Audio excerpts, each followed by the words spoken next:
अस्सलाम वालेकुम। मैं उम्मीद करता हूँ मेरे सब दोस्त ठीक ठाक होंगे। तो आज की वीडियो शुरू करते हैं मेरे दोस्तों। तो आज 9 नवंबर था मेरे दोस्तों। बारिश बहुत ज़्यादा हुई है, रात को तूफ़ानी बारिश हुई है, बहुत नुकसान हुए हैं।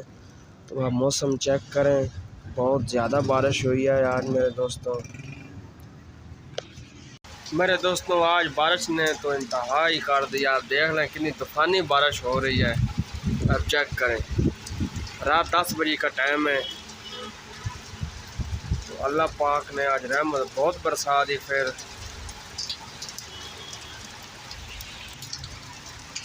9 दिसंबर को आज रहमत अल्लाह पाक ने बहुत बरसाई है। रात 10 बजे का टाइम है। तो काफ़ी वीडियो आप लोग शेयर करेंगे मेरे दोस्तों।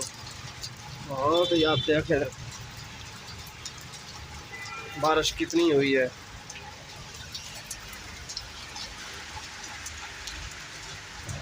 हमारी वीडियो को लाइक और शेयर और कमेंट लाजमी किया करें मेरे दोस्तों, फुल वॉच किया करें।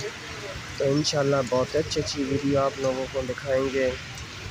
तो नेक्स्ट माशाल्लाह वीडियो भी बहुत अच्छी आ रही है, वो भी आप सब दोस्तों को दिखाएंगे। बहुत प्यारी वीडियो है। तो आप ये चेक करें कि मौसम कितना प्यारा बन गया, सर्दी वाला। अभी बारिश हो गई है रात को, तो ऐसे समझो कि अभी सर्दी पड़ना शुरू हो गई है। देखो रात को फिर बारिश हुई थी, काफ़ी ठंडा मौसम बन गया।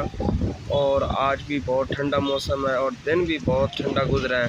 तो हमारे चैनल को ज़रूर सपोर्ट करें। तो इंशाल्लाह मिलते हैं एक नई वीडियो के साथ। सानू दे इजाज़त। अल्लाह हाफ़िज़। पाकिस्तान जिंदाबाद।